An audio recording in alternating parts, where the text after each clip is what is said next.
तो बच्चे जब प्रोटीन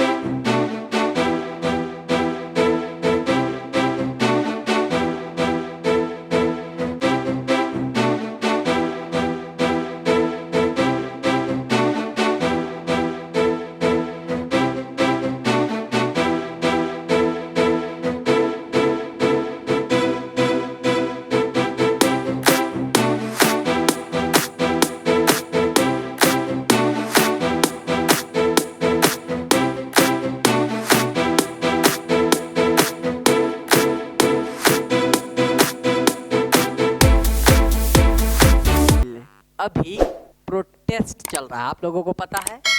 हमारे बिहार के माटी पर लाखों ऐसे स्टूडेंट्स हैं जो सड़क पर आकर के धरना प्रदर्शन कर रहे हैं, आप लोग सभी जानते हैं।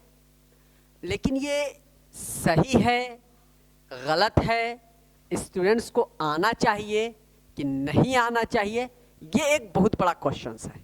जो लड़ाई जो चल रही है गवर्नमेंट और स्टूडेंट्स के बीच, वो है नॉर्मलाइजेशंस का।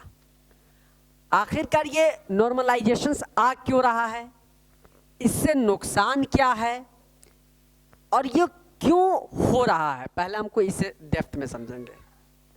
नॉर्मलाइजेशंस समझो ये सही है या गलत है, उसके बाद आप लोग अपने आप से क्वेश्चंस पूछ लेना। नॉर्मलाइजेशंस का मतलब ये हुआ कि एक बच्चे से सवाल आसान पूछे जाएंगे, दूसरे बच्चे से मुश्किल सवाल पूछे जाएंगे, हल्के हार्ड सवाल हो जाएंगे। अब जरा एक मैं एग्जांपल्स देता हूं आपको सारा इंग्लिश हाउस एकेडमी का ही।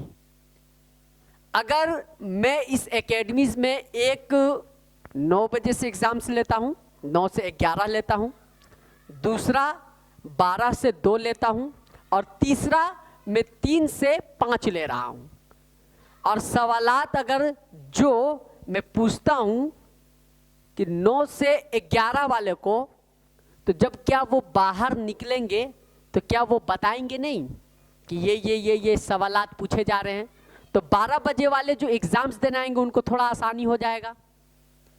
दूसरा जो 3 बजे वाले होंगे उसको और भी आसानी हो जाएगा। तो इंपॉर्टेंट बात यह है, तो बच्चों का यह कहना है कि नहीं सेम टाइम एग्जाम्स होने।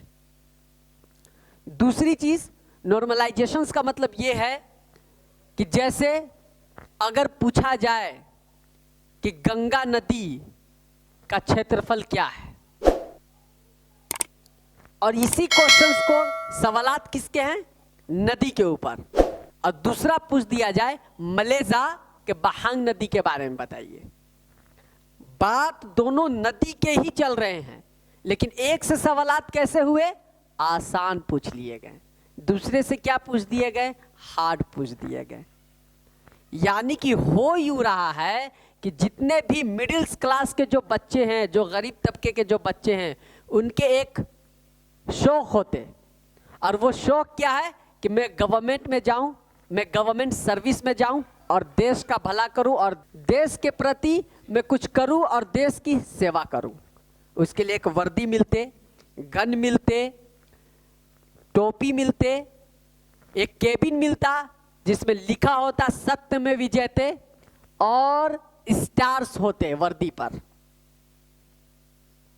और वो डीएसपी भी बन सकते, कुछ भी। और वो सेवा करते किसकी, अपने माटी की, अपने देश की सेवा करने के लिए वो तैयार है। अब यहां पर जरा ये सोचने वाली बात है कि दो तबके के जब बच्चे एग्जाम्स देने आ रहे हैं, एक से आसान पूछे गए और दूसरे से कठिन सवालात पूछे गए, तो कठिन वाले तो बच्चे फेंका गए, और जो आसान वाले हैं उन्हें वो ये सीट्स मिल जाएंगे। और अगर ये सीट्स मिलते हैं, अगर ये सीट्स नहीं भी मिलते हैं, तो कुछ ऐसे अधिकारी हैं, कुछ ऐसे लोग होंगे जो उसे खरीद करके वहां बैठा देंगे। तो जरा समझो, उन सब बच्चों के साथ जुल्म नहीं हो रहा है जो बच्चे हार्ड वर्क किए, जो सालों से अपनी प्रयास लगे हुए हैं, जो साल भर मेहनत किए। अभी 13 दिसंबर को एग्जाम्स होने, यानी कि अंडर 1 वीक में एग्जाम्स होने वाले हैं और सारे बच्चे कहाँ हैं? धरना पे। सारे बच्चे कहाँ हैं? प्रोटेस्ट कर रहे हैं। तो उन सब के जो माइंड हैं वो कहाँ जा रहे हैं? कन्वर्ट हो रहे हैं कि नहीं हो रहे हैं? अब आते हैं यहां पर एक पॉइंट वाली बात में फिर जानते हैं। जब बच्चे प्रोटेस्ट कर रहे हैं, यहां तक तो बात समझ में आया कि ये बिल्कुल मतलब कि क्या हो रहा है कि खरीद करके दे दिया जा रहा है। क्लियर? खरीद करके क्या कर दिया जा रहा है? दे दिया जा रहा है। और वो बच्चे जो हार्ड वर्क कर रहे हैं उनको ऐसा लग रहा है कि नहीं, मैंने एग्जाम्स दिया और मैं पास नहीं हो पाया, शायद कुछ बता देता तो शायद मेरे ये कुर्सी होते। लेकिन उन लोगों के साथ गेम हो गया और उन लोगों को भी पता नहीं चला। यहां तक क्लियर है? दूसरा, जब बच्चे प्रोटेस्ट कर रहे थे तब वहां पर टीचर्स भी आए और वहां पर एक नाम उभरा खान सर का, जो सारे टीचरों के, बहुत सारे टीचर्स के वो आदर्श भी हैं और एक एम्बेसडर के रूप में है टीचर्स के रूप में, और एक बेहतर पर्सनालिटीज भी हैं।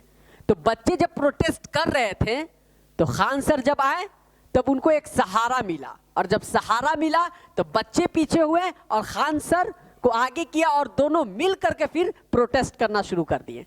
अब जब प्रोटेस्ट करते हैं बच्चे और टीचर्स मिल करके तो गवर्नमेंट तक तो खलबली मचने ही वो मची।